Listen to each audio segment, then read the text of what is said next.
don't know why you're clapping. I'm talking about you. This is my convention. What is happening to it? Defending against the modern-day downgrade as we head downhill at breakneck speed. Speaking truth, exposing the lies. This is Polemics Reports. You know why you do it. You don't do it because you get paid well. You don't do it because men love you. You do it because you love men, and because more than that, you want to honor God. From a location somewhere in the eastern Montana prairie, this is your host, J.D. Hall. Hello, this is Polemics Report for June 9th, 2022. This is your host, David Morrill, sitting in for what is normally J.D. Hall and David Morrill. Thank you so much for tuning in. This is the program that we hope will be glorifying to God, convicting to sinners, and edifying to the saints, a program with sincere questions and biblical answers. We have kind of three topics tonight. We're going to talk a little bit, because it's been too long since I've made fun of him. We're going to talk a little bit about Kyle J. Howard and his continuing spiral down the rabbit hole of racist insanity on social media. We're also going to discuss what might be the most ridiculous argument that I've heard so far against Tom Ascol being the next president of the SBC. And then we're going to get into more SBC ridiculousness with this explanation coming out of Southeastern Baptist Theological Seminary for what happened with Jennifer Buck's rough draft, and the ridiculous claim that's been made about how basically how that happened and who holds the bag, who holds responsibility for it. We're going to get into all three of those things. Before we do that, I'd like to remind you that this program can be supported by you, our faithful listeners, for only $5.95 a month on Patreon. It's patreon.com/pulpit and pen. That's pulpit, A-N-D, pulpit and pen. You'll see it on the screen right now. You can go over there and support this program for only $5.95 a month, which gets you access to the full program, not just the first half of the podcast, first half of the video, whatever you want to call it, that you're hearing, or I guess you're all watching it right now because this is going out live, but later you'll be listening. That you'll get the full program for $5.95 a month. You'll also be subscribed to the Insurgency email list, which gets you up to 50 banned news links. 50 is probably too many for most people to read in a day, but banned news links sent direct to your inbox. They're not literally banned, but they're hard to find, and our faithful team over here will do the research for you and the curating for you, so you'll know more than what mainstream media is going to tell you about what is going on in the world. And you will also get you'll be able to see those things from a perspective that's more like yours, more biblical, we would hope, if you're watching this program. So for only $19.95 a month, you can join us on Tuesday night for the Bulldogmatic Bible Study. We would love to see you there. That's at the witness level. There are levels above that as well. But those are the two that'll get you both the full program and access to the Bible study if you would like to join us and get direct access to JD and myself. Again, as a lot of you know, he is taking somewhat of a sabbatical right now, somewhat of some time to rejuvenate and rest and kind of recuperate and deal with his physical issues and some of those things going on. And yet the work of the ministry continues. Here at Polemics Report and at Protestia, our angle or our specific ministry concentration is polemics. Polemics is a field of theological study where we take what people are saying God says, what they're saying his word says, and we compare it to what his word actually says. It is argumentative. It is serrated. It is direct. Sometimes controversial, sometimes hilarious and fun, like this first segment hopefully will be, where we will be incredulous about what we're reading and at the same time making fun of it. We'll be with righteous mockery, righteous satire. Yes, those are things that are used in Scripture sparingly. It's not always what we're doing, and that's what this ministry is about. It is just one part of Christian ministry, one part of what believers should be involving themselves in. There are a lot of other things to study and things to learn and things to focus on as we progress in our sanctification as believers. Now, if you're listening this far on the podcast, you have no idea what I'm talking about. It's quite possible that you do not know Jesus Christ. You do not trust in him as your Savior. You do not have saving faith. What does that mean? Well, that means that outside of Jesus Christ, there is no hope for you. Outside of Jesus Christ, you will be forever separated from God, punished for your sins for all eternity in hell. Yes, hell is a real place, and it is the final destination for those who are outside of Christ. What does it mean to be inside Christ? What does it mean to be of Christ? Well, it means that you place your faith and trust in Jesus for your salvation, and you trust that he died on the cross in your place. So there was a punishment, a payment to be paid to the Father for everybody that has sinned, and that's all of us. Every one of us born inherited that sin nature except for Christ himself. He was born perfect, lived perfect, and died a death on a cross that you and I were supposed to die. We were supposed to pay that price for our own sins. And the truth is we have no ability to do so, but Jesus does. He lived a perfect life and died on the cross. He earned for us righteousness and took upon himself our sin in its place. Jesus died on that cross, was raised again, was raised from the dead on the third day by the power of the Holy Spirit. He died on that cross to pay our price, that we owed to the Father, that we had no ability to pay anyway. And so if you place your faith and trust in Jesus Christ, trust him for your salvation, repent of your sins, and turn to him as Lord of your life, you can and will be saved. That's a biblical promise. That is what we Christians are always talking about as the gospel. And we would love to share more about that with you if you have questions about it. The Bible teaches, despite what modern churches say, Jesus is the seeker. And yet, if you are heeding his call, you listen to the gospel being preached, and your eyes are open and you realize, hey, they're talking about me. I'm a sinner. I'm headed for hell. I'm apart from God right now, and I don't want to be. I want to place my faith and trust in Jesus. He will draw you near to him.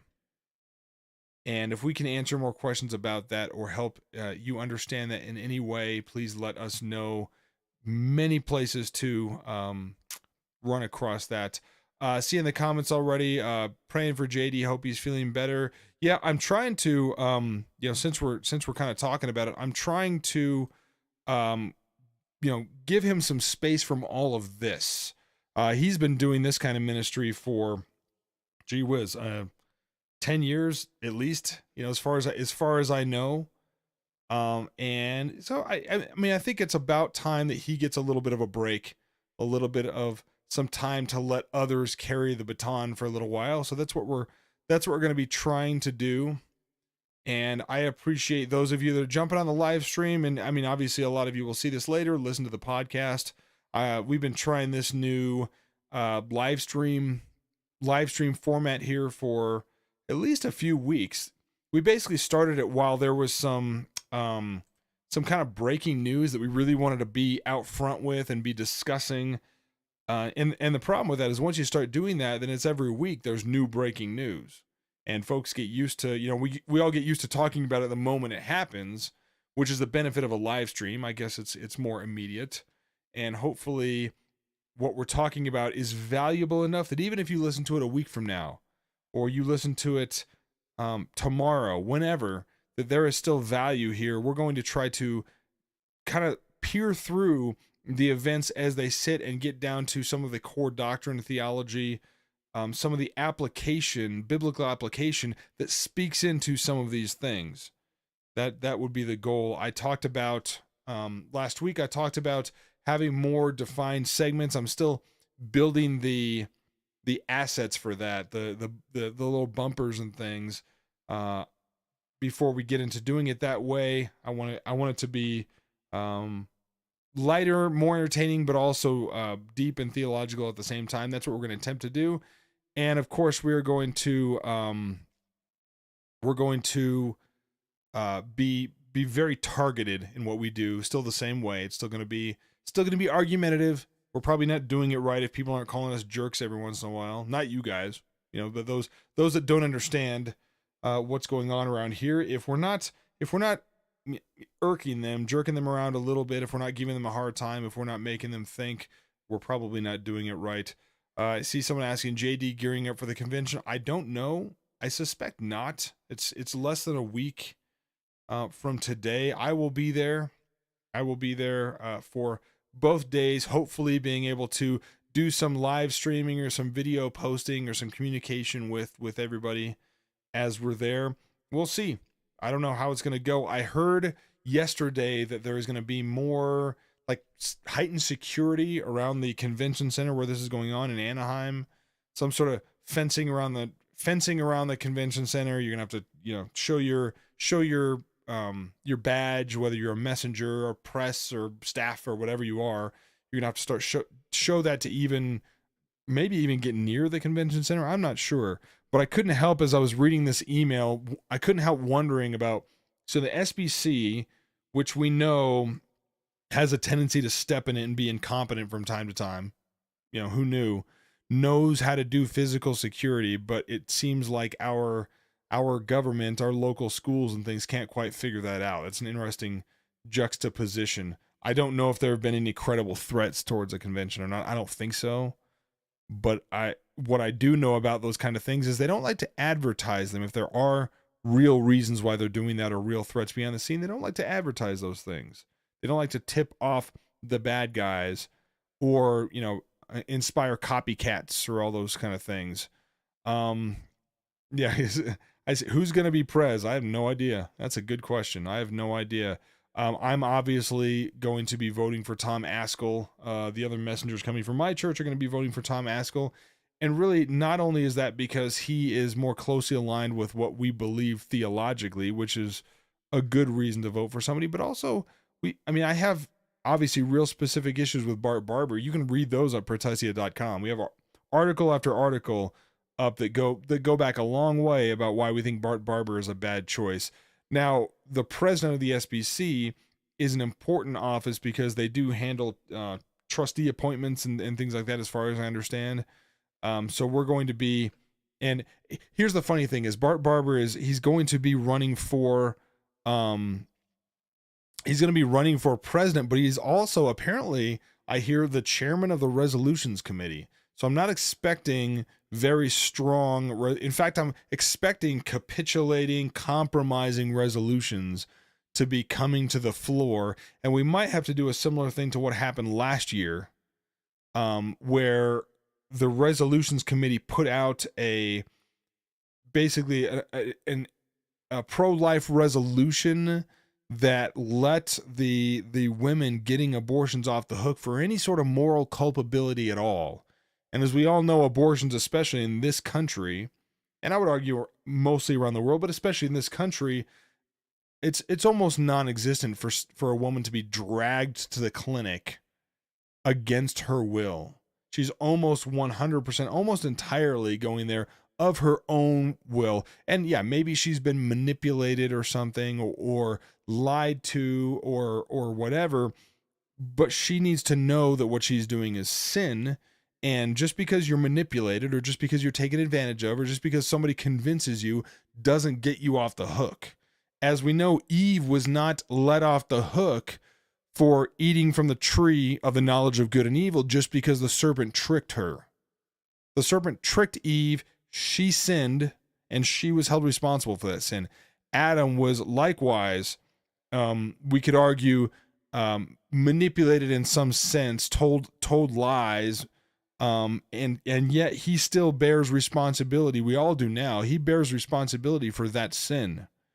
And that's been one of the interesting things about the sort of Church 2 movement and this focus we've all had on abuse, is we've so widened the scope of what abuse is that we're now taking situations where it's clearly a mutual affair, or a woman who is of her own volition made a decision to sin and say, well, because she was lied to, or because she was manipulated, or because she was fooled, or whatever, she is basically off the hook for responsibility for that, and we're just going to aim towards the man. And it's gotten so bad, we're at the point where we're analogizing and looking the same way at child molestation and child abuse and cases that are very clearly, just affairs. There is no relationship, even legitimate relationships, even marriages, even courting or dating relationships, where you wouldn't be able to argue one person potentially, there's a potential quote unquote power differential. This exists in every human relationship. And yet the Bible does not let us off the hook for our choice to sin just because, well, somebody lied to us and fooled us into it, or somebody supposedly had power over us. And so anything that we did sinful that we can possibly tie to that power differential, we're now off the hook for. That's not how it works. We are responsible as individuals to God for our sin. So it's been very interesting to watch a lot of these elite types and Bart Barber, I talked about this last time, basically adopting this language and this framework of collectivism, where we're saying instead of you being held responsible, you being responsible to God for your own sin, your own false beliefs, your own behavior, we're going to collectivize it, and we're all going to take responsibility for these things. And this collectivism, not only has it been adopted towards individuals, where now we let individuals off the hook. Hey, that's not your responsibility. That's the responsibility of the collective. But it's going so far as to basically undermine the whole reason that Baptist churches in the SBC, like Baptist churches, are autonomous for a reason. And adopting a collectivist mentality or collectivist framework is the opposite. It's 180 degrees apart from what Baptist polity really is. And it's been very funny. I saw earlier today some article or something from Bart Barber back in like 2007, where he's basically making the argument that, hey, the SBC can't do much of anything about abuse in churches because our polity keeps churches autonomous. And it's like, yeah, that's true. That's true. So why are you flip-flopping now? Well, he's flip-flopping now because that's where the narrative is gone. That's where the public sentiment is gone. And as we all know, the Southern Baptist Convention is wholly worried about the world watching them, and what does the world think, and how can we possibly evangelize or do the work of the ministry if the world doesn't like what we're doing. And the funny thing is, 2007 Bart Barber was accurate. It's accurate to say that the SBC can't in and of itself do anything, at least not anything with any teeth, to combat sex abuse, except encourage churches to act like churches with discipline and accountability, and emphasizing regenerate membership, not implementing unbiblical church structure for how they do things. They can certainly encourage that, but when it comes to something that's abusive, something that's criminal, and by the way, that's been a total, that distinction has been totally blurred away at this point. The distinction between criminal and immoral, they obviously, things that are criminal are generally immoral as well, but there's all sorts of things that fall into the category of being biblically immoral that aren't necessarily civilly criminal. We've lumped all those things together. That distinction has been erased, and it's been erased for the sake of people politicking, and for the sake of demagoguery, and for the sake of someone that wants to attack their political opponents. And it would behoove us to draw a very clear distinction with these things. And ultimately, because Baptist churches are autonomous, this has to be handled at the local church level. And so if there are crimes that were committed, we report that to the civil magistrate. We report crimes, especially of a sexual nature, to the civil magistrate. And these other instances where it's like, hey, Pastor so-and-so had an affair, usually, generally speaking, that's not illegal. That's not something that belongs to the civil magistrate to adjudicate that, but it does belong to the church. That's what church discipline is for. And of course, churches just don't do it anymore, right? They don't exercise church discipline, at least not in any meaningful way. And how could you? With I shouldn't say every, but this large number, if a majority for sure, of modern churches basically being some version of a business with customers that, market driven. They go there to get a product and all of that. How does a company selling a product possibly turn to its customer and start making demands? It can't. The customer just leaves. Imagine if you have you're a Costco member or a Sam's Club member or something, and Sam's Club finds out, oh, that Sam's Club member there had an affair with another man's wife. Let's revoke his Sam's Club membership. They wouldn't do that. And in the same way, most churches are ill-equipped to do that as well, primarily because there's no mutual submission. Church membership is like this pariah that nobody takes seriously. And churches that do take it seriously are looked at like John MacArthur's Grace Community Church. They're looked at like they're crazy people. You mean you actually do church discipline? You actually are willing to tell people that attend your church, members of your church, that they're wrong and do it in front of everybody? I can't believe it. And yet that's what the Bible teaches, so that's what they do. Instead, we have churches where if you're unhappy about the music or you don't like the color or the pastor didn't call you back in time or something, you just get up and leave. These people don't take their sojourning with this local body of believers seriously at all. And so when mutual accountability, mutual submission is lost and not important, it's almost impossible, even churches among themselves, to really deal with abuse kind of situations outside of getting the civil magistrate involved. Churches split over this kind of stuff all the time. It happens very consistently, unfortunately, that churches decide we're going to do church according to what we think the world would want. We're sort of going to disconnect from the scriptural precedent and do whatever we want to do. And then they find themselves totally ill-equipped to handle it when something bad happens. They put one guy who is charismatic and who is dynamic and really attractional and can bring the crowds. They give him carte blanche very often. He does whatever he wants, which is not good for him either. That's not, pastors must be held in some. They also submit. They submit to one another. They also submit to the rest of the body. It's mutual submission. Yes, they have specific roles, but they need other believers in the church to hold them to account. They need that. They're still men. They're still men who are bearing the flesh nature. And so the answer, like we talked about before, to all of these abuse situations, and the media is still making it seem like this is some sort of massive, widespread issue. Mathematically, it's not. All of the abuse issues that we see or definitely criminal issues are, and these big moral failings are troubling for sure. They're troubling, and you don't have to go back very far before none of us would know about all of these things. The fact that the information age is what it is means that every Baptist church member, every other church member, every media person, whatever, can know about all of these issues. And outside of the information age, a church over in Timbuktu where their pastor has a moral failing like that, the rest of us don't even know.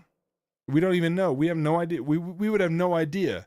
Now the internet is here. We have a big magnifying glass on everybody's sin. And yes, that provide more accountability potentially, but it also it makes us think that these problems are much more widespread than they might actually be. Going through that sex abuse task force report, which by the way, they're changing now. So they had the report out and now they're making changes to it and taking things out. It's not very confidence inspiring. They have a quote unquote final report in its quote unquote full form, and we can't get access to the underlying documents because the links don't work. Now they're removing things and changing their recommendations. The whole thing is it's just a mess. A total waste, a total embarrassment in my view. But we look at we look at that report and see, oh, there's 400 people on this list. And over, 20 years, 21 years, there were millions of people coming into contact or being involved somehow in Southern Baptist affiliated churches. And 400 is what they could dig up. Now, it's bad. I mean, like I said, no abuse is a good thing. No criminal action is a good thing. But the media and the conversation is blowing it up to make it look like there's an abuser in every church. It's just not the case. So anyway, now that I've ranted about that for a little bit, let's get on to the topics that I promised. First, to Kyle J. Howard. Kyle J. Howard tweets this out. It's like he's such a victim. I mean, this guy, this is his existence on social media is constantly victimized, constantly traumatized. Everything is a problem for Kyle J. Howard. And he says, respectfully, please don't post comments like this in my mentions. Listen, these kind of statements come from white people who don't know anything about the black church or community, and instead of actually seeking to learn about it, rather make racialized assumptions about us. Now, of course, to Kyle J. Howard, everything is a racialized assumption. Like if somebody that looks like me says it, it's racist as far as he's concerned. This is it. Like, and I don't know who's paying this guy to do anything. I suspect nobody. He claims to be a what does he say? A racial trauma counselor, something like that. Specializing in racial trauma. Like, that's not a thing. That's not a career path. That's not an area of specialty. And the problem is he can't actually, because that's not an actual medical or vocational specialty, he can't actually charge for his services. That would be illegal. So he has to ask for donations instead. So you can donate to Kyle J. Howard for your on his Venmo or his PayPal or whatever it is, but he can't actually bill anybody for services as a racial trauma counselor. That doesn't exist. So somebody apparently said, until black pastors and leaders or celebrities address their gun culture in the inner city ghettos, they really have nothing to say or can't give any advice about reforms proposed by any white gun owner. What Matthew McConaughey proposed is fairly radical in red states. Now, if I'm remembering this correctly, Matthew McConaughey basically, and I don't know if he grew up in Uvalde, but he grew up somewhere near Uvalde, Texas.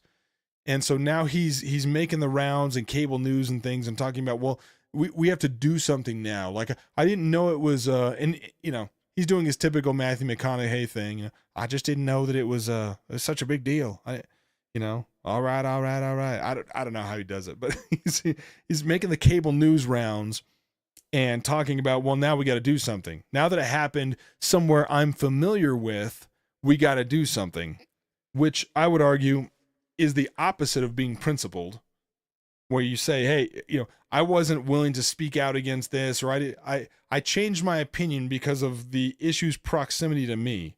Like school shootings everywhere else, I don't want to talk about gun control, but now that they're happening where I grew up or somewhere I'm familiar with, now it needs to be addressed. That's the opposite of being principled. Well, yeah, I didn't realize what was going on until it was happening here.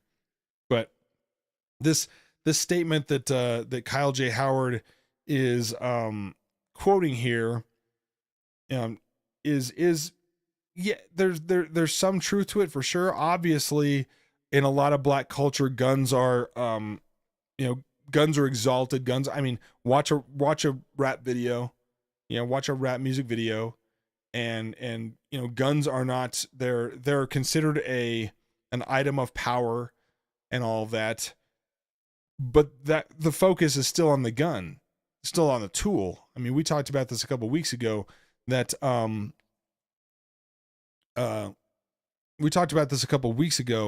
that the gun, a firearm is simply the pinnacle of individual physical offensive and defensive capabilities in our culture, and it's been that way for a long time, of course. And so the fact that guns are around is not something that's going to change, because individuals still get in physical altercations with one another. So if you choose not to have one, or you choose to bring a knife to a gunfight, the other guy's still going to bring a gun. We're talking about physical life and death situations. So it's the idea that we're going to get rid of guns it's a stupid idea. It doesn't make sense. We need to focus on the real problems, which are generally in the realm of family breakdown, immorality, and being soft on crime. No consequences for doing these kind of things. That's really more where the focus should be. But back to Kyle J. Howard. Respectfully, please don't post comments like this in my mentions. And then he just keeps going. Black pastors and leaders have been actively advocating for gun control for decades. I don't know how much that's true. There's probably some. You know, that's the thing, is he lumps it all in, right? So every black pastor's got to be doing the same thing as far as Kyle J. You know, and whatever they're doing is, of course, whatever Kyle J. Howard thinks they're doing. He says, Do you know how those guns got there? They were imported in along with drugs by the same white systems that created ghettos. So, you know, it's like he can't point to any white, like he makes it seem like there's an ice cream truck driven by a white guy full of guns that just bling ding ding ding ding ding ding ding ding into the ghetto and starts passing out guns. And of course, without any direct evidence of that, he can't say, well, it was that white guy and that white guy and that white guy. He's just got to say it was white systems. So the system, apparently the legal system, or the fact that firearms have been a protected right since the founding of this country, that's a white system. Never mind the fact that there are plenty of African Americans living in potentially violent and dangerous situations that would love nothing more than to be able to protect themselves and their family with a firearm, since the bad guys already have them. Now, and he says, y'all enslave us for centuries, terrorize us after our liberation, institute laws to keep us impoverished. So we supposedly laws were instituted to keep blacks impoverished, huh? I don't know, you know, he's going way back for that one. Import guns and drugs into our communities after creating airtight cages of poverty. airtight cages of poverty, okay. Then have the audacity to act like we haven't been trying to save the lives of our youth. Come on, man. It's, you know, this is straight racist, which most of what he says is. He says, I'm giving you, this is my favorite one though, my favorite part of this. I'm giving you fair warning. If you post racist and ignorant trash like this in my mentions, I'm going to block. God forbid. Kyle J. Howard's going to block you on Twitter. The humanity. The ignorance and racism of statements like these are enraging. They're enraging, and I'll block long before I allow any of you to mess with my joy or make me mad while I'm trying to just chill. Now, in no way is Kyle J. Howard ever on Twitter just trying to chill.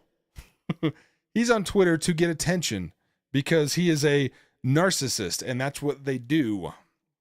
So this entire thread, he seems like he's talking about something here, but then he reveals by the fourth tweet here that he's talking about himself.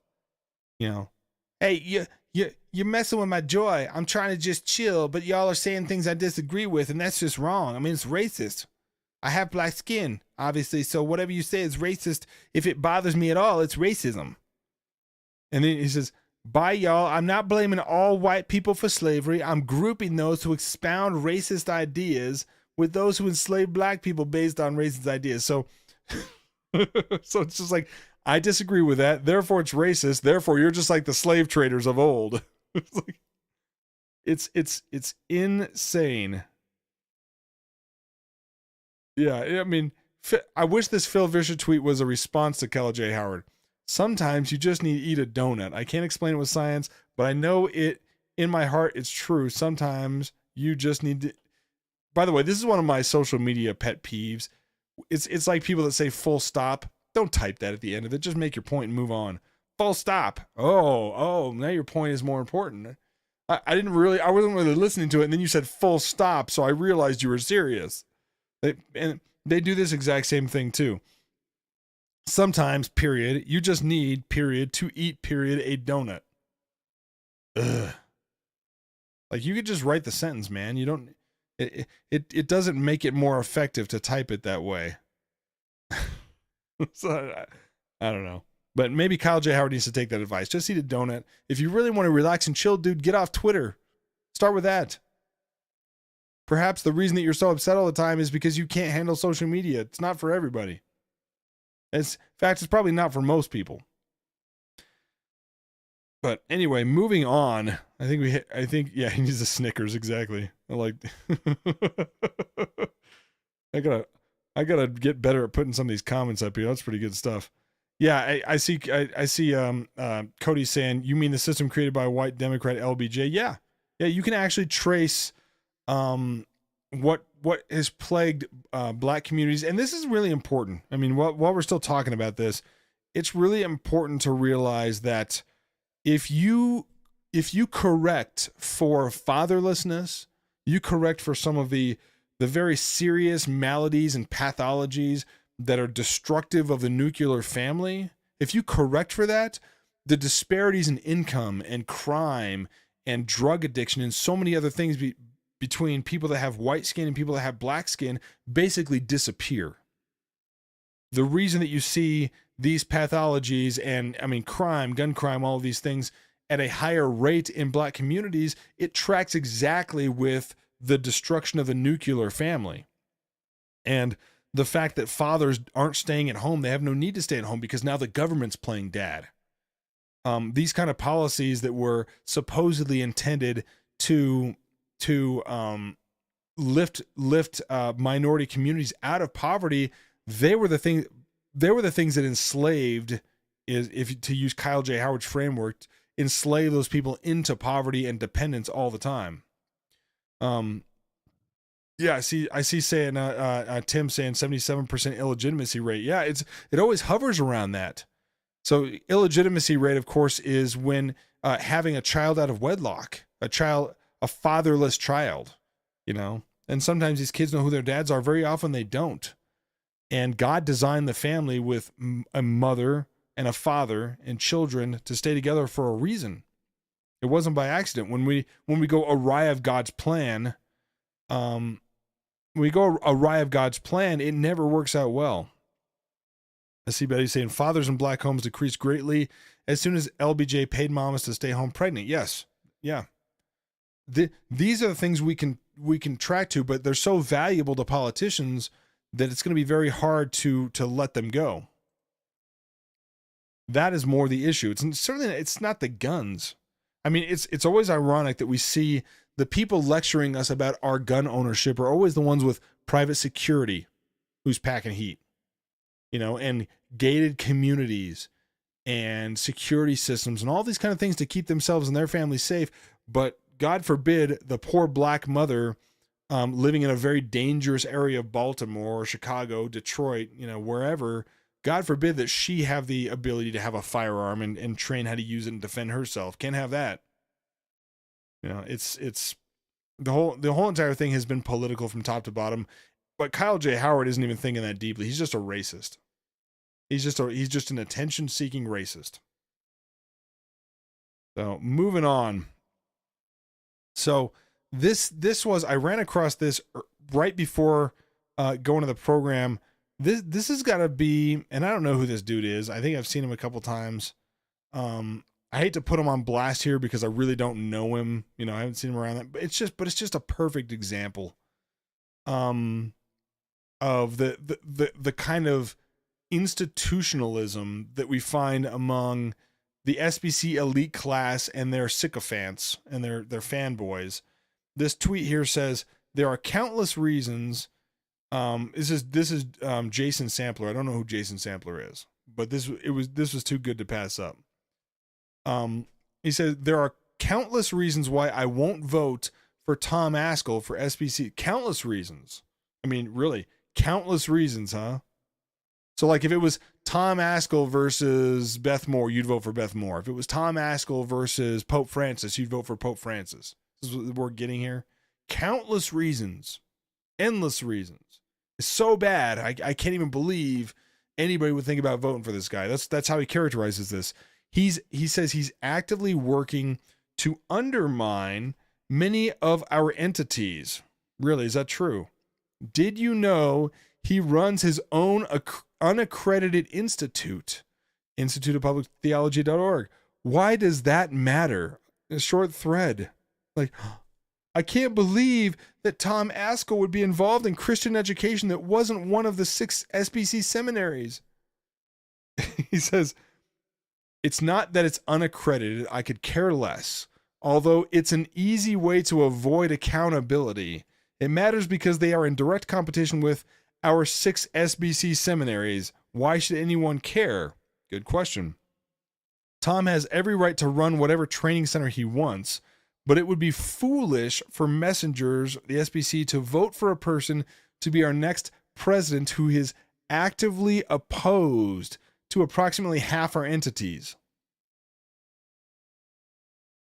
Now, correct me if I'm wrong, and we've spoken about this before, but there are no seminaries in the Bible.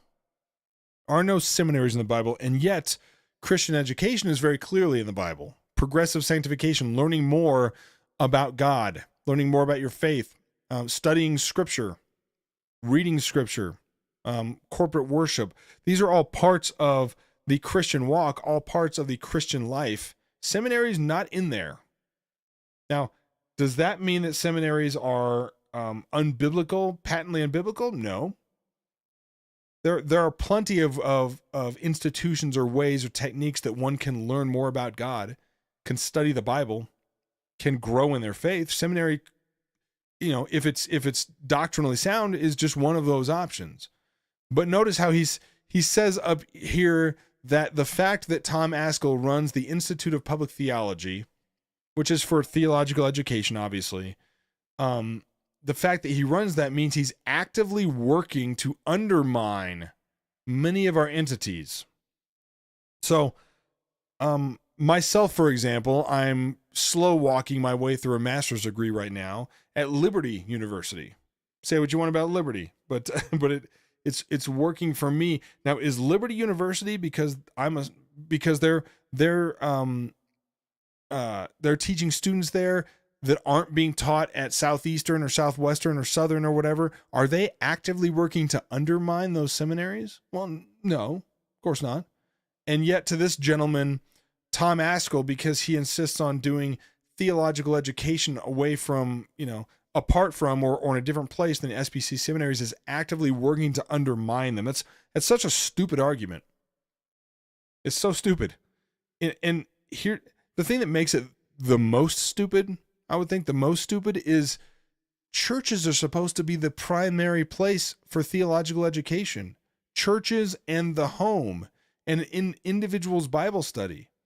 The Bible, the Scripture commissions the church for teaching and doctrine and reproof and growth of the believer in their knowledge of God, not seminaries, churches.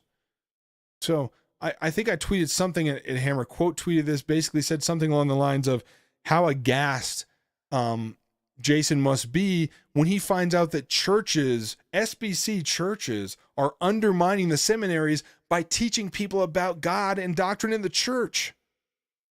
Like, he must be aghast by that. I mean, how dare these churches undermine the seminaries by teaching people in the church about God, by doing their own catechism and their own Bible study and their own Sunday school. I mean, don't they know that there are seminaries out there that are so much better at doing this than the church is?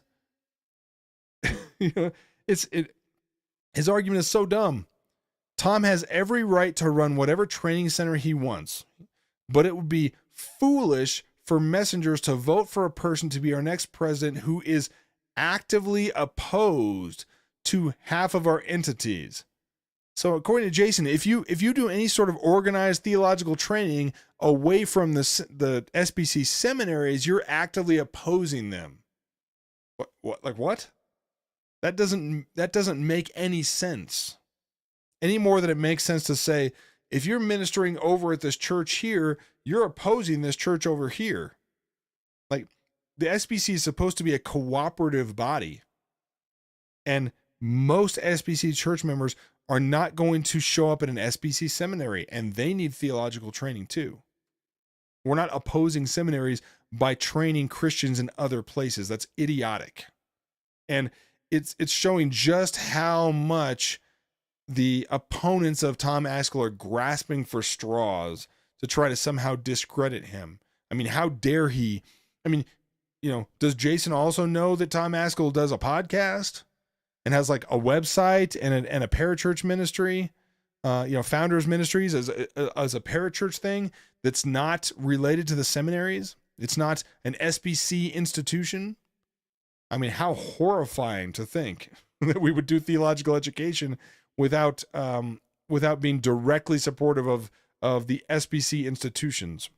He says, Tom seems to believe SBC seminaries aren't the best training ground for pastors. I don't think he said that.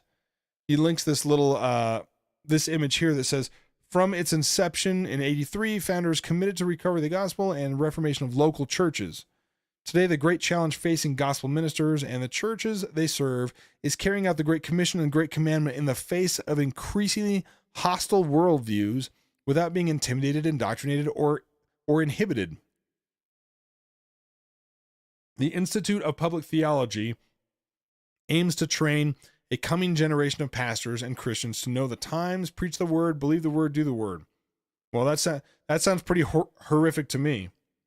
And it says specifically sort of what the focus is, still preaching the gospel and following great commandment in the face of increasingly hostile worldview. So clearly the project, the Institute for Public Theology, is supposed to be intended for helping engage in ministry within the current context of what's going on in the world right now.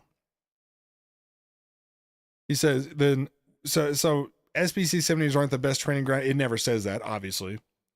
Tom seems to believe our seminaries require courses that are not relevant to modern day ministry or Christian living. Well, they probably do. But he claims to be able to demonstrate this by saying about the Tom's Institute, we will not, however, teach classes that are not germane to rigorous Christian living and ministry. Like, this doesn't say anything about the seminaries, dude. Like, at all. He's not talking about the seminaries. He's making an argument or an inference from a negative, Well, because he said this positive thing about the Institute of Public Theology, that must mean that he holds the opposite view about the seminaries. Like, and this guy, I think, he either has a doctorate or he's a doctor. I'm not sure which. So I'm not sure. It's his Twitter handle is Dr. Sampler. So either a doctorate or a medical doctor, I don't know. Doesn't really matter. The arguments aren't any less dumb because of that. He says, it seems Tom doesn't believe women have a role to play in education from behind the lectern. And then quotes the Institute of Public Theology saying, our goal is excellent God-honoring instruction by godly qualified men who have blood mixed with their convictions. Now, basically saying, we want you to be trained by men that have done this work, done this ministerial work. And yeah, pastors are supposed to be men. So if you're teaching, pastors in any degree, I would argue it should be men. They're the only ones qualified for that office anyway. So this is just, this is a good example of how far the opponents of Tom Ascol are going to try to discredit him. I mean, if this is the kind of thing that they're arguing now, well, he opposes the seminaries because he does theological education outside of them. Like, dude, every church is supposed to be doing that. So unless you're going to argue every SBC church that's doing Sunday school and theological education is acting in opposition to the seminaries, this is a stupid argument. Anyway, it's so stupid we got to move on. We're running out of time. So this was, we put an article about this, but we saw, and a lot of other ministries saw, and you probably saw if you were following this issue at all, that Southeastern Baptist Theological Seminary has released an explanation for what happened with Jennifer Buck's rough draft and why it was shopped around to media outlets and why people were calling Karen Swallow Pryor and other Southeastern Baptist Theological Seminary staff members to try to figure out if it was legit. Like, how did all that happen? This statement this statement, it would have been better for them to say nothing than to put this up, because it's so clearly false. So clear. It's so stupid. Now, this is Danny Akin and platform SBCers who all day long lectured the executive committee on, you guys can't investigate yourselves. We have to have a third-party investigation. It has to be external, because after all, if you investigate yourselves, well, you're probably going to cover for yourselves and you're not going to admit the truth. You're not going to admit the truth, and so we have to have a third party do it.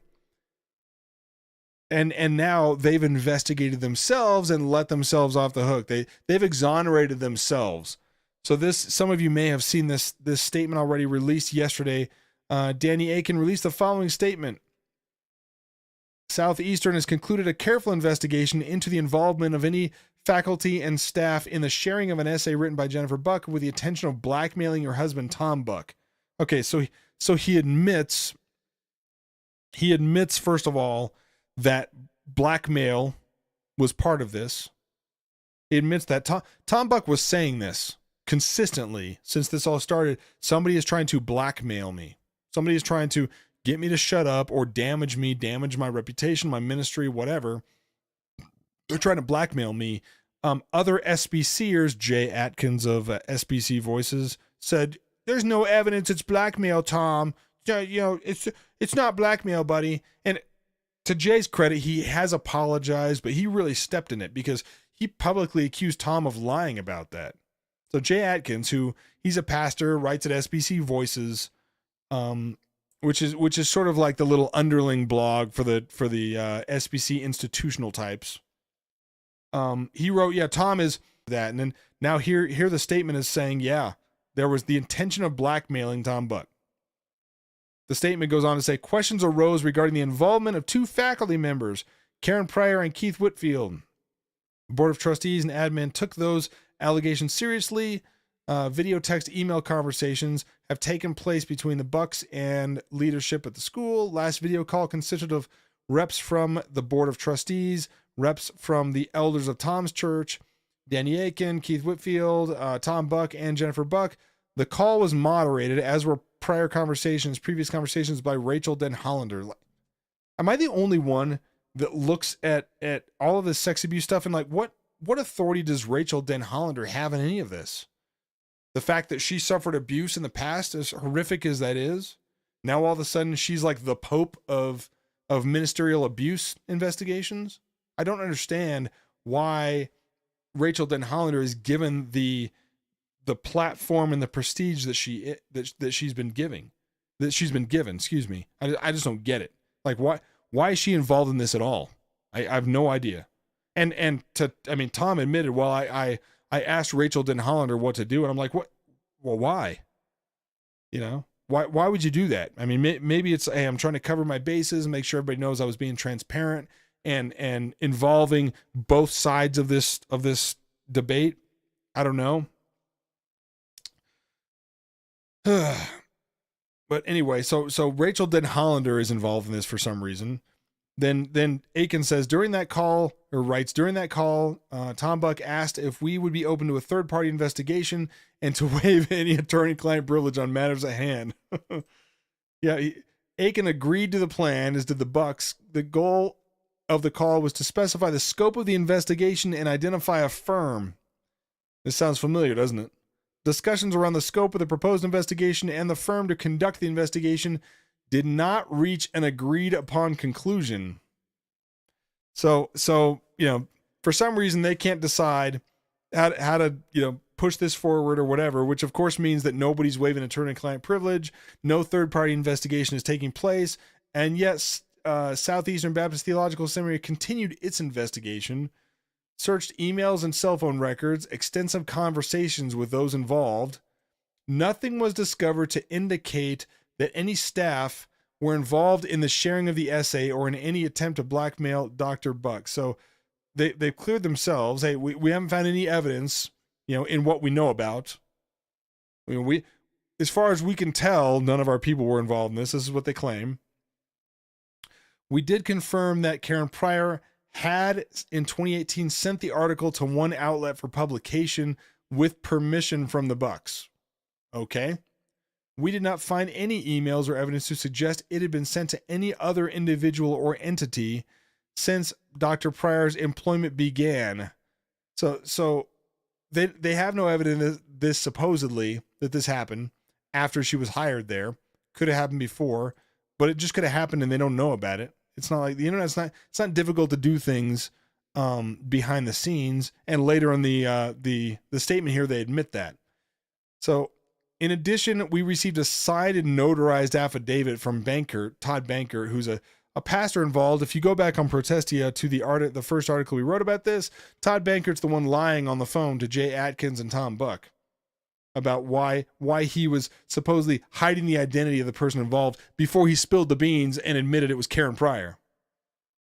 Like, Todd Bankert called Karen Pryor, admitted it on the phone call, called Karen Pryor to say, what's going on with this leak? Like, why would Bankert have known to call Karen Pryor unless she was involved? And he knew. But he supposedly says, I have no info that would implicate anyone from Southeastern. You know, what a surprise. Now here's the interesting part. Now, they put this statement out yesterday. They put the statement out on June 8th. You can see it up here. June 8th, 2022. And somehow on the same day, magically, the same day we're going to put the statement out, Southeastern was informed that an anonymous couple had reached out to Den Hollander. So apparently it's not difficult to do things anonymously on the internet, is it? So when you say you have no evidence of anybody around you being involved, sounds like it's pretty easy for them to do stuff without you knowing it was them.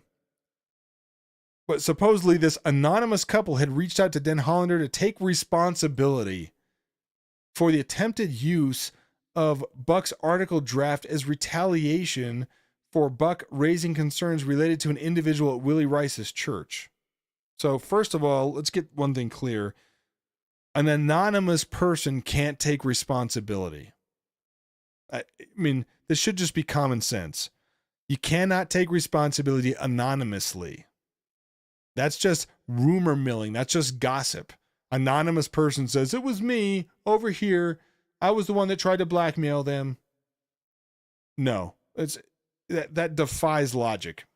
But the couple, the supposed anonymous couple, provided corroborating information to validate so an anonymous couple provides corroborating information? What corroborating information could an anonymous couple provide that would prove anything, and especially prove something that would allow them to remain anonymous? Nothing. That, again, cannot happen. I mean, you come out, you supposedly message these people. Maybe it was an anonymous text like Todd received back when all this was first starting. But the anonymous couple reaches out and saying, hey, it was us. Here's the proof it was us. But there's no way from any of this information that you can know who we are. No. They affirmed that the individual they contacted at Southeastern, Keith Whitfield, informed them Dr. Pryor would not corroborate the article. So this is the supposed anonymous texter, and somehow we know it's a couple. That they both urged, this is Whitfield and Pryor, supposedly urged this couple not to publish it. And of course, as we know, it wound up in the hands of the fake Baptist News Global, the tranny Baptist News Global. The couple confirmed that no one else was aware or assisted them in these efforts. They have expressed deep grief at the harm they have caused. I don't believe that for a second, dude. If they're anonymous, if they're not willing to come out and say, by the way, while we're talking about this, is there any call in Scripture for someone to seek forgiveness or admit they've sinned or confess their sins anonymously? Is this a thing now, like scripturally? Like, if you're saying that they've expressed their deep grief, how grieved can they be when they're like, well, we're still anonymous. We're grieved, but you can't know who we are. So we're not actually going to take responsibility, as supposedly a Christian here would do. we're gonna protect ourselves. Like all of this just strains believability beyond. I mean, it breaks believability. It goes on to say, based on this information and the efforts that we've undergone in reviewing and attempting to retrieve any helpful information, we believe it is no longer necessary to participate in an independent inquiry. What a shock. What a shock. So SBC elites investigating themselves and letting themselves off the hook? Who would have thunk that? No way. I mean, that would never happen, right? Especially not coming from the same people that would hypocritically demand that the executive committee undergo an independent investigation. This is just it. I mean, it's like these people don't even look in the mirror and realize what they're doing. They they think the internet's not a thing. They think that we can't all pull up their just raging hypocrisy with this kind of stuff. So says Southeastern reps did take the opportunity to apologize to the Bucks for not letting them know when an anonymous text message was received. Anonymous text messages aren't really a thing. Yeah, it can be done. It can be done, but the chances are slim to none that it was actually anonymous. The chances, it's so likely that they know who these people are. And I mean, I have my suspicions about who it could be, assuming we can take any of this narrative at face value. The entire thing could be a fabrication as far as I'm concerned. But assuming we could take it at face value, I have my suspicions about who it could be. Don't know for sure. I suspect we're going to find out eventually. And I suspect that it's somebody who is close to Willie Rice. I'll just put it out there that way. That's my suspicion. I'm not a prophet nor the son of one, so I'm not going to take a guess here. But I bet some of you can read between the lines and know where I'm going with this. So this whole thing is just a covering their own rear ends. And you knew that they were going to cover for themselves. You knew that Aiken was going to cover for Whitfield and Pryor, that was going to happen. But I really thought they'd come up with something better than this. Something more believable. This is nonsense. I mean, what they're writing in the statement, it doesn't even begin to add up. This whole idea that, and what they're doing is they got away, or at least they think they did. They got away with claiming we were texted anonymously. We were texted anonymously. So I'm seeing from Violet and Bucks have issued their statement debunking Aiken. I actually haven't read that yet. Maybe I'll go find that real quick while we're on here. I know that I'm about to jump over to the patron portion, but I'd like to find that first. We'll see. We'll see if I can while we're on the live stream go dig this up. Yep, it's all over the place, as you might imagine. So here we go. And this is looks like Janet Mefford has put something up here.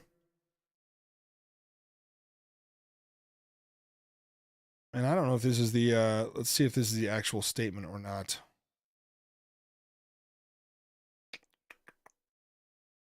On the evening of June 8th, Southeastern Baptist Theological Seminary President Danny Aiken, Board of Trustees, released that statement that we just went through. Statement came out just as Tom Buck and Jennifer left their home to travel to Anaheim for Southern Baptist Convention's annual meeting. Yeah, they're going earlier than me. There's a bunch of stuff happening on the weekend, I guess. I won't be there for that. Let's see. Okay, so Janet Mefford is releasing the statement on behalf of the Bucks. I'm going to pull it up here. First, Tom and Jennifer are unable to compose their own statement while traveling. Second, I've been in continual contact since April. Because of my journalism experience as a reporter and editor, the Bucks had asked me to read and evaluate Jennifer's rough draft, which I did. I also read Jennifer's April 7th testimony at the G3 Ministries website. And this week, Tom released to me all the emails, texts, and direct messages that he and Jennifer have exchanged with Dr. Aiken, Dr. Pryor, and others, which I've read. I've watched the recording of 2 Zoom meetings. Some of you that saw our first article on that saw a screenshot of one of those Zoom meetings. Before offering the rebuttal, it's important to answer a question. Why should this even matter to Southern Baptists? As many know, the Sex Abuse Task Force recently released a report on the EC's handling of sex abuse cases. The task force members stated, "We lament on behalf of survivors for how they have not been protected and cared for as they deserved and as God demands. With broken hearts, we want to lead the way by publicly repenting for what has happened in our convention." Jennifer is an abuse survivor, as is Tom, yet as the rebuttal below will demonstrate, SBC leaders have not only have protected or cared for the Bucks, not only haven't protected for them as they deserve and as God demands, SBC leaders have stayed almost universally silent as the Bucks have been blackmailed and subjected to a political hit job designed to destroy the couple's reputations. Thus far, every person who has admitted to reading the rough draft and knowing the identity of the original leaker has refused to disclose the name of the leaker. Southeastern Baptist Theological Seminary leaders have added to the Bucks' pain with their latest actions. If SBC leaders can treat the Bucks this way, what confidence can any Southern Baptist have that the current leadership of the SBC really cares at all about abuse survivors? So here is the rebuttal to sections of Dr. Aiken's June 8th, that's yesterday, June 8th statement. This was a statement from Danny Aiken. Here's the response. And then we had just read most of that statement. Southeastern never conducted what could be called a full, careful investigation into the source of the rough draft leak. What's more, Dr. Aiken told Tom in a June 6th email he planned to scuttle their mutually agreed upon plans for an independent third-party investigation into the leak before it even began. And they kind of admitted that in their statement, didn't they? When they said, well, we couldn't come to terms. We couldn't come to terms, so we just keep investigating ourselves, and now we're in the clear. We've cleared ourselves. It's all fine. Previously, Aiken made efforts to find out how the leak occurred and what role, if any, his employees may have played. Excuse me. At the Bucks' request, Aiken asked Provost Keith Whitfield on April 2nd to contact Karen Pryor, find out the identity of the third party who contacted her to validate it. So apparently Keith Whitfield tasked Karen Pryor with finding out the identity of who contacted her. So April 6th, Whitfield told Danny Aiken he spoke with Pryor and she said she didn't want to share the identity of the third party. So Karen Pryor knew who contacted her. Then Aiken reported on April 17th. It was actually April 14th, apparently. Whitfield called Aiken and admitted that, in fact, he had been the third party. So it was Whitfield that contacted Pryor and said, is this legit? Can you confirm this? Whitfield, who admitted his non-disclosure of that fact was a mistake, yeah, I bet it was, acknowledged to Dr. Aiken that he didn't reveal the truth earlier because Aiken had been sick with COVID. He didn't want to bother him with that information. Aiken never revealed in his April 19th letter to FBC Lindale that Whitfield had deceived him. He did not admit this fact until he spoke to Tom directly on May 2nd. Why was that? Aiken and Pryor appeared on a May 6th Zoom call with the Bucks and Rachel Den Hollander for some reason. The parties joined by others. Like, is Rachel I'm sorry, I gotta go to this. Is Rachel Den Hollander a detective or something? Like, did she go learn how to be a professional investigator at some point? Now, I'm just not aware of it. I mean, what are her credentials to be involved in something like this? She's more sensitive than the rest of us, I guess. That must be it, right? Or her status as an abuse survivor, with the Larry Nassar stuff and all that, I guess, elevates her to some sort of special above it all status. I just don't understand why she's involved in this at all. The parties, joined by others, met again on Zoom on May 11th without Karen Pryor. Aiken revealed in a text to Tom that Pryor would not participate because her husband would not allow her to attend. Well, I guess that's good that her husband is protecting her like that. I mean, that's what husbands should do if they think they need to do that. Since neither the Zoom meetings nor the inquiries failed to reveal the identity of the original rough draft leaker, all parties agreed to pursue an independent investigation to try to get to the bottom of the matter. However, the process of picking the firm to investigate slowed, and of course we knew it was going to be this. Southeastern officials began to insist on ground rules to which the Bucks had not originally agreed. So Aiken originally, I guess he said he would only agree to hire an investigative firm that Den Hollander recommended, like Guidepost, even though the Bucks had suggested 3 other possibilities.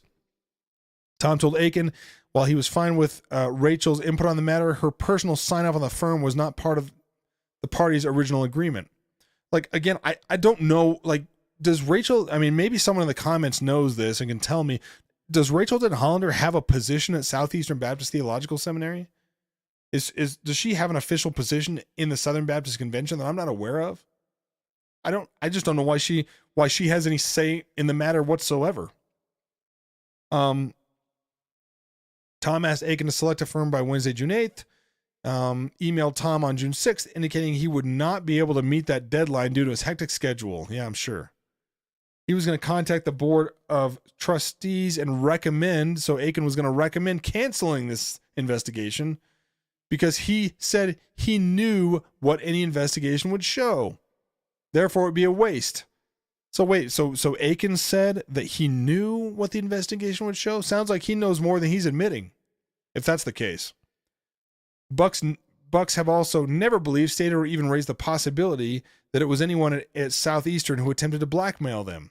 Blackmail attempts came from other people in SBC circles, but those attempts never would have been possible were it not for the original leak of the rough draft. That is why it is the identity of the leaker that the Bucks seek. So then they go through statement again, talking about Bankert, and he said he's got no information, saying was anyone at Southeastern, which really the Bucks don't think that anyway. Karen Pryor confirmed Bucks have acknowledged that she sent a copy to Christianity Today editor Andrea Palpant-Dilley. However, in a statement included in Aiken's April 19th letter, Pryor states without equivocation, I shared the essay with prospective publications. Right, so what are the other publications? Christianity Today is just one publication. When pressed on the Zoom call about the disparity between the two claims, Pryor stated she doesn't remember sending the draft to anyone besides Palpant-Dilley, and she doesn't know for sure if she sent the draft to any other publications. When Aiken more specifically asked her whether or not she sent the rough draft to anyone within the last year, she said, "Not that I recall." That's what she said? Like, that's the standard I'm on the stand and don't want to tell you answer. That's the Bill and Hillary Clinton answer. I don't recall. Well, what do you know about da-da-da-da? I don't recall. Well, what did you have for breakfast this morning? I don't recall. Like, yeah, so Rachel Den Hollander, you're saying is an attorney. Okay, great. She still doesn't have an official role in any of this outside of what one of the parties would choose to give. So is she representing Southeastern then? Or is it just like, hey, she's an attorney with abuse creds? So we'll bring her in for that reason. It still doesn't make sense to me. Anyway, so they say they haven't uncovered emails to suggest that Pryor sent the rough draft to anyone since 2020. Dates irrelevant, of course. Pryor said on the Zoom call that she heard the rough draft had been circulating for years.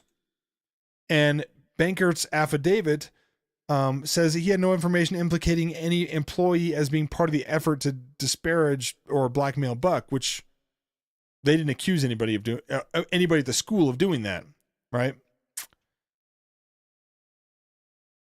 So you got Palpant-Dilley at Christianity Today stating in an email to Jennifer she'd never seen a rough draft, or I'm sorry, that she had never sent a rough draft to anyone after receiving it from Pryor. She never, and saying that she never shared or sent the rough draft to anyone inside or outside of Christianity Today. Confirmed no one contacted her to verify the authenticity. If this is true, it means that Ms. Palpant-Dilley can be ruled out as the leaker. Okay. The only person remaining who possessed the rough draft with Jennifer's permission is the person who admittedly furnished it to Christianity Today, Karen Swallow Pryor, which we said in the original article that it's clear that Karen Swallow Pryor was the leaker here. This is assuming, obviously, that Dilley is telling the truth. I don't know why all these women seem to have two names. I'm sure that's just a coincidence. In addition, fake Baptist News Global writer David Baumgartner, who, by the way, is now not writing at Baptist News Global. He's taken a break, like, already, because he tweeted this out. I mean, he's blocked everybody, this kid. He's blocked everybody on Twitter. But he tweeted this this out that he had to take a break and deal with, like, apparently he's been victimized or something. He's now a victim. So, I mean, everybody's a victim these days. So he's taking a break from writing for fake Baptist News Global. Wrote a much maligned article on April 11th about the Bucks. He alluded to the rough draft. Recently revealed to Tom the name of an Southeastern graduate whom he claims not only has a copy of the rough draft, but also served as one of the major sources. Like, this is the person that the Bucks are trying to find, right? What graduate got this from Karen Pryor? That's what we need to know. So anyway, there is more here to respond to this. I am running out of time to keep digging into it. I got to move on to the patron portion. But you can head over to this. This is at Janet Mefford's janetmefford.com. You can Janet as it's spelled MEFFERD.com. You can go over there and see this response. I am going to, for those of you that may not know, I'm going to retweet this right now. So you can go to my Twitter account and find it as well if you need to. So anyway, thank you very much for joining me for tonight's live stream. We're going to keep following this. Obviously, this is going to get more interesting, and I suspect we're going to find out sooner rather than later who the responsible party is, as if we don't already know. We'll see it confirmed. Thank you so much for joining us for this edition of Polemics Report. If you're a patron, the link for the patron-only stream is in the Patreon post. I will see you on the other side. For everybody else, lovable freeloaders, appreciate you guys. We'll see you next week. As always, Semper Reformanda.